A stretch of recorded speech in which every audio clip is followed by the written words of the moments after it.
Well, hello everybody and welcome to Lunch Break Live. Real talk about obesity, food addiction, recovery, and what's really eating you. I am Carrie De La Cruz here with you today saying, I give up. Have you ever said that? I give up. I just can't do this anymore. I can't take it. I can't hack it. I just can't.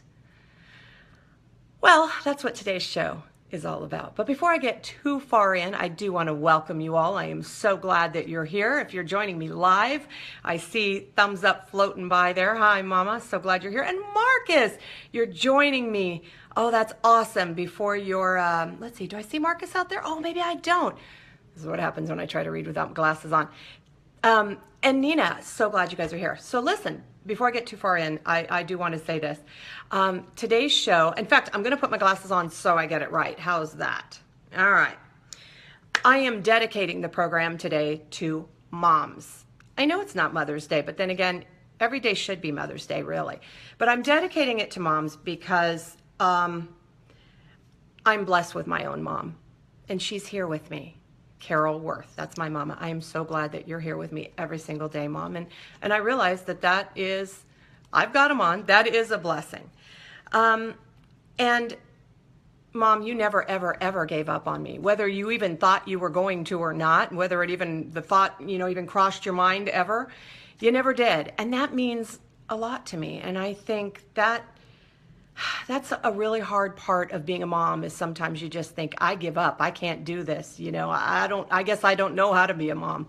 So Mom, you never gave up on me. And I really appreciate that. And you know what? Being a mom, thankless job. Sometimes it's a really thankless job. And we live for those moments of thankfulness that are, few and far between. Sometimes they just are. And if you're a mom, you have probably raised the white flag more than once and said, I surrender. I give up. I can't do this. It is too hard, right? Well, my mom, even if you did raise that white flag, you did not give up. And I'm happy to report that even though I've raised the white flag a few times, my daughter is 26 and I'm not giving up on her either. And someday when and if she has kids of her own, she will not give up either, I hope. We don't give up though. That's the thing. We keep fighting. We just do. And even if it's not pretty, we keep fighting and we survive on hope. Hope that things will get better. Hope that it won't always be this way. Hope that things will be as we hope they'll be, right? So that is what we do with not giving up, I guess you could say. Now, Mom, to you I say, thank you for never giving up on me and for being here every day to support me. But there is another mom that I wanted to talk about, and that is why I kind of thought about dedicating this show today to moms. I want to mention another mom, Judy Barackman. Now, Judy was kind of an important mom to me when I was a junior in high school, and I just learned from her son, Rob, that she passed away this weekend. We lost a good mom. She fought hard, and she never gave up. So I am dedicating this show to you, Mrs. Barackman, and to your sons, Rob and Cliff. I know that it is really hard. I don't want to know what it's going to be like to live without a mom. So I'm not going to get all morose. I'm just going to say I'm grateful that I have one. And as for you, Mrs. Barackman, Godspeed. So this show is dedicated to Judy and to Carol and to all the moms who don't give up and they fight right on to the end, okay? So you're like, what the heck is this show about? Where in the world are we going? Well, this show really is just a reflection of what's going on in my head. What it is that I'm thinking about, what I'm musing and pondering or, ruminating on. That's what this show is. It's largely, unplanned, I guess you could say. And it's scripted in terms of I make notes because I want to stay on track. But I never know what I'm going to talk about from one day to the next. And same holds true. I didn't know what I was going to talk about today until this morning. And it occurred to me, I thought, gosh, there are just some times where we want to give up. We just want to give up. And I hear that a lot, and I said it a lot. And I realized, but we can't. We can't give up. We have to keep going. And the way to do that is to have hope. So here's what I'm going to say. If you are a human, right, and I think we all are, you've been through times in your life where you've said, I'm done. I've had it. I can't do this anymore. If you've battled obesity, probably said it when you got on the scale. And that number was way, way bigger than you thought it would be, way bigger than you could possibly believe. Maybe it was, you said, I give up when the latest diet got too hard. You said, I can't do this anymore. I'm tired of this. It's just too hard. Or maybe you said it when you were injured, or maybe you were sidelined from exercise, you know? Maybe you used to be very active and then you had gained weight and you became inactive. Or maybe you had never been active but began losing weight and learned to become active, and then you got sidelined, you got injured, or you had surgery or something, and all of a sudden you said, how am I ever going to get back to it? I give up. I can't do it. It's just too hard. Or maybe if you're an addict, you know, food or otherwise, and you said, it's too hard. I can't do this. I'll never beat this addiction ever. I might as well just give up. Maybe you've regained some weight that you lost plus, right? So you gained more than you lost. And you say, I just cannot do this. Or maybe you've been sober and you relapsed. And you said, I should never have even tried. See? So there are lots of reasons that we have given up and lots of reasons that we've wanted to give up. So what is the reason not to give up? I guess you could say. I'm not a Pollyanna. I mean, I am not one of those people that just la-la-la's through life and just pretends that things are, you know, puts a happy face on and pretends that real stuff isn't happening. No, I'm a realist. I am. But I do know that it's a choice, and we can look at things positively or we can look at things negatively, and we can dwell on the negative or we can try to find the positive in things. And you know what? In this day and age, in this climate where we are just absolutely accosted and assaulted by messages, negative messages, where everybody says, I give up, certainly with politics right now and the world, and everybody says, I just want to give up. And what I want to do is I don't want to talk about the world at large. I want to talk about us. I want you to think about you right now, just as I think about me, because we are all we've got, aren't we? And we have to be here, whether it's for others, whether it's for our kids, or whether it's for our mates or our friends, whatever it is. We can't give up. We got to keep going, all right? So let me just kind of preface this by saying, as you guys know, I do tangle with depression. I do, okay? And you know what? Sometimes, boy, that black dog, that wet blanket just really comes down hard on me, and I think this sucks. I just want to give up. I want to raise the white flag. And there have been times where I have really wanted to give up and said, I'm out of here. I'm done. I'm done. This is it.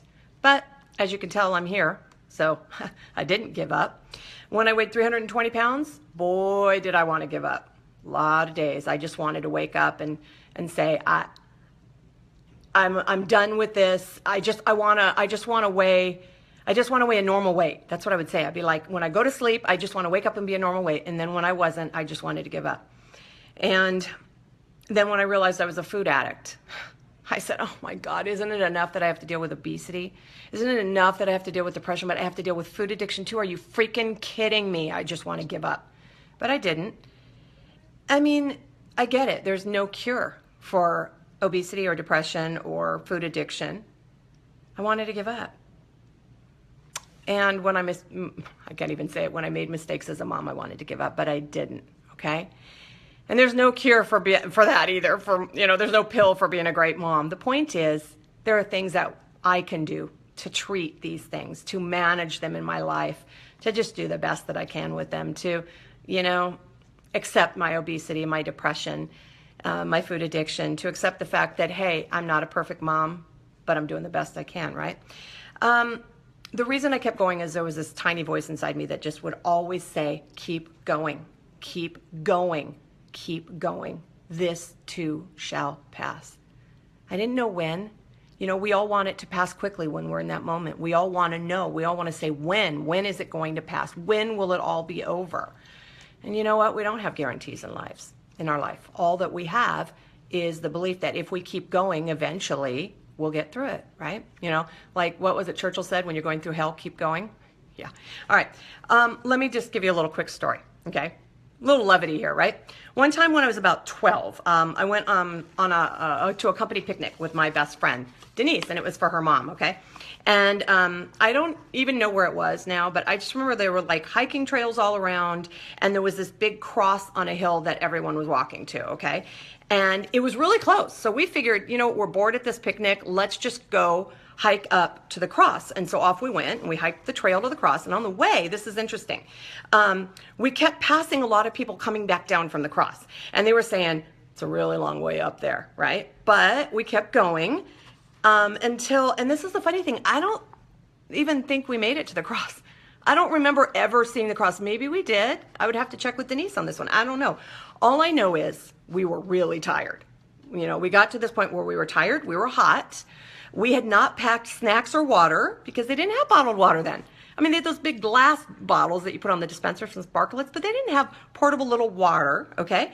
And so we didn't plan ahead. We didn't have snacks or anything. And all we knew was it was going to be getting dark soon.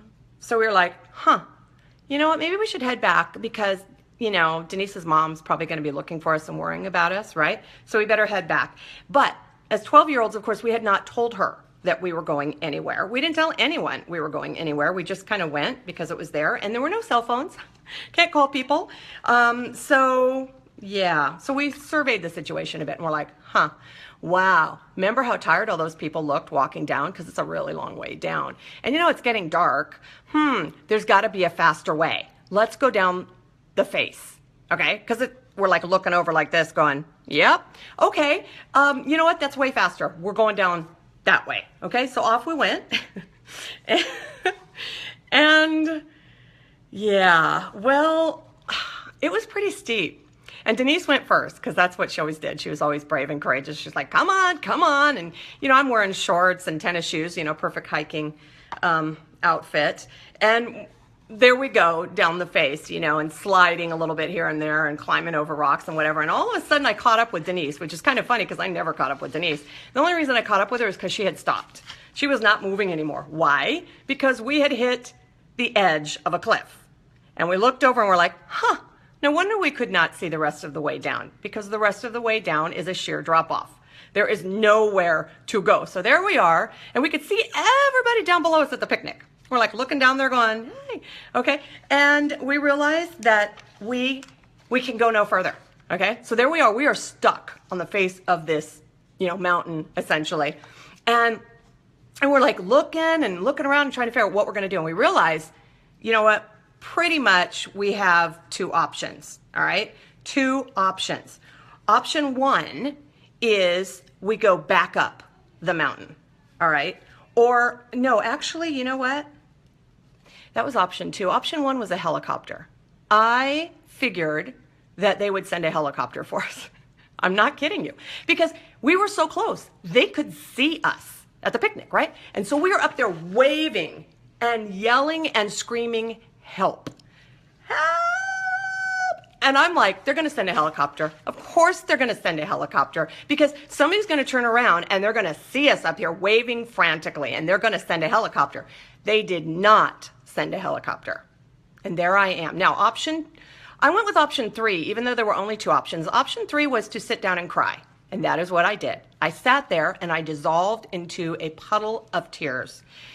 Crying and crying and crying. And of course, Denise did not tolerate tears very well. Maybe that's why we were friends. And she's like, suck it up, Buttercup. Let's go. We're going up the hill. You know, it's getting darker and let's go. You know, and I'm like, okay, it's either that or we die. Maybe they'll send a helicopter when we get to the top. See, that was my only hope. So I get to the, you know, I decided, all right, we're going up, right? And man, it is way harder to go up than it is to come down. I'm just going to tell you that right now. Way harder to scale sheer cliffs that are much easier to slide down. But I kept going and I kept going until I said, I can't go anymore. I can't. I give up. I can't do it anymore. And I sat down and I cried some more. And Denise said, all right, did I mention there's snakes? No, you did not mention the snakes. She's like, then get up, let's go. And so she reached her hand out to me, and I remember she dragged me up that hill, and oh, did I get scratched up. I got scratched up, but you know what? She helped me up, and she would not let me give up. And you know, I trusted her. And well, the fact that I'm here talking to you about it tells you that we got out of there. But it was very, very funny because I wanted to be saved by a helicopter. That was my version of getting out of the situation, was someone would come and save me. Denise's version was, no, we're getting out of here ourselves. We are going to do this. And then when I realized the helicopter wasn't coming, I figured her mom would miss us and they would send like a search party or something, even though we could see them. You know what? When we got down to the bottom of that hill finally, again, never having seen the cross, I'm pretty sure, her mom didn't even miss us. She didn't even know we were gone. I'm like, oh, great. We could have died up there. And her mom wouldn't have even known. And geez. But anyway, I digress. The point is, I could have given up and I did not give up. All right? Because maybe it was because Denise encouraged me. Maybe it was because she shamed me into it. Maybe it was because I was afraid of snakes. Whatever it was, I kept going and we made it out. All right? Yeah. I mean, we almost died. And nobody even missed us. I'm like, seriously? But anyway, the point is, if we had stuck to the trail, we would not have been in that mess. All right? We knew the way up and we knew the way down. But we were trying to what? Find a faster, simpler way to get down. And you saw what kind of trouble that got us into, right? So we doubled our effort, more than doubled effort, trying to go down the face, then trying to go back up again, never seeing the cross that I know of. And then we had to go back the same way we had come. Unbelievable. Do you see how we make things harder for ourselves sometimes? We make things much harder than they have to be because we look for an easy way that turns out to be a harder way if we survive. All right. Here's the point. We were away for like 3 hours, by the way. No one even missed us. Damn. Anyway, I have a lot of stories about getting stuck and getting lost. And you know what is interesting as I was writing this? More than a few of them have something to do with Denise. I am going to have to check her out on Facebook and talk to her about this because you know what? We got lost a lot, but we never gave up. And I think it was because of her. She was like, oh no, we are not asking for help. We are going to get out of this situation ourselves. And sometimes it takes a really strong friend. And sometimes it takes you to be strong enough, especially if there's no friend there. And the point is, each time I had to do something to get safe, I had to do my part, okay? It's like she put the hand out, but I had to grab the hand and I had to work to get up that cliff, whatever it was, all right? You have to do your part, and that means never giving up. I remember one time, like, we got lost on a church retreat. How do you get lost on a church retreat? Well, for starters, we didn't know the address where we were supposed to be, and we walked and walked and walked and cried and cried and cried, and finally we asked for help, and someone pointed us in the right direction. Another time, I was, like, stuck in a riptide, you know, and I learned to stop fighting. Stop fighting and just roll over and kind of float. And sometimes that's what we have to do when we're just trying to get through something is stop fighting. Doesn't mean give up, but it means stop fighting. And then the lifeguard can come and drag you out, which is mortifying for your friend if she's with you, also drowning, and she's a lifeguard, but that's another story, Virginia. I'm really sorry about that, by the way. But anyway, the point is there are a lot of different ways to get help, but we have to do our part. Each time, okay, we have to do our part. Whether it's asking for help, whether it is surrendering, stop fighting so that someone can offer you assistance, or whether it is just doing whatever it takes to get out. We cannot give up or lose hope, all right? Let's see. What did I want to tell you guys? Sometimes it is really, really hard. I understand this, okay? I've seen a lot of you guys writing about your struggles with, you know, like wanting to eat everything that's nailed down, wanting to eat junk food, and you just feel like you can't do this thing. Like if you are dealing with food addiction or you're dealing with obesity and you just feel like, oh my God, I want to eat every carb that's not nailed down, if not moving too fast to get a fork into, oh my God, I'm going to die, right? And you say, I can't do this. I give up. Well, what is giving up going to do? Giving up is going to get you what you always got. You know that, right? So you have to do something different. And what does doing something different look like? Well, maybe it looks like the neighbor bringing over free samples of her red velvet cupcakes that she wants to sell to earn a trip to Washington, D.C. They smell great, but you know what? That means I don't eat them. It doesn't mean I don't look at them and go, man, those look so good and they smell so good, but I don't do it. I don't give up on my sobriety. I don't give up on my food abstinence. I don't give up on fighting the good fight. You know, whatever it is, maybe it is the donuts, you know, that Juan had yesterday with his coffee, or maybe it's the pizza that walks through the door, or the French fries. Okay, all of that stuff, it's out there. I get it. I am no more special than you. I am no stronger than anybody else. It was just a determination that I just said, you know what?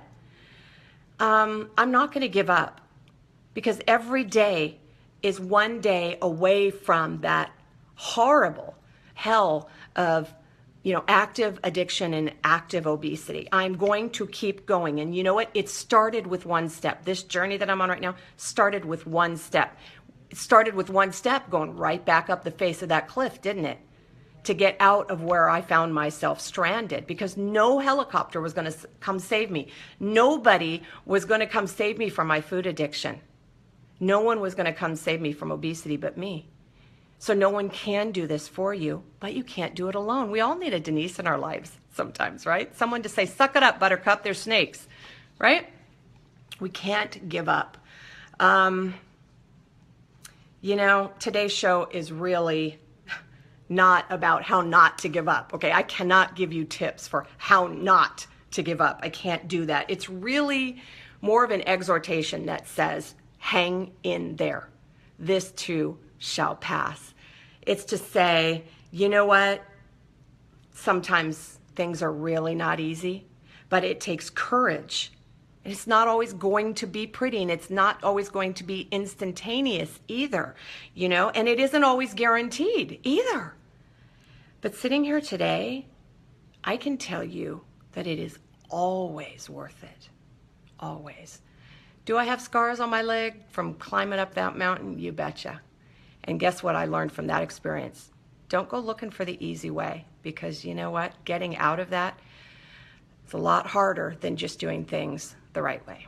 So anyway, you guys, in my show to moms, Mom, thank you for never giving up on me. I will never give up on my daughter. I am so grateful for all of the people that never gave up on me. And guess what? I never gave up on me either. And that's my wish for you guys today, is that you will hang in there and realize that, you know what? Everything will turn out, okay? And what is it that Indian saying? If it's, everything will turn out okay in the end. And if it isn't okay, it isn't the end. So hang in there. I'm going to let you guys go. Thank you so much for being here. I appreciate and value you guys so very much. And if you have an idea for a show, please share it with me. Let me know the things that you guys want to talk about. Be brave and share this program with others. And you know what? Don't give up on yourself. Don't give up on your recovery. Remember, it's so worth it, you guys. It is so worth it. So I'm going to sign off and remind you all to have courage, seek peace, embrace joy, and above all, live your recovery. Remember, you can't stop feeding what's eating you if you don't know what's eating you. God bless you, Mama and Judy Barackman up there. All right, you guys, I will see you tomorrow. Bye.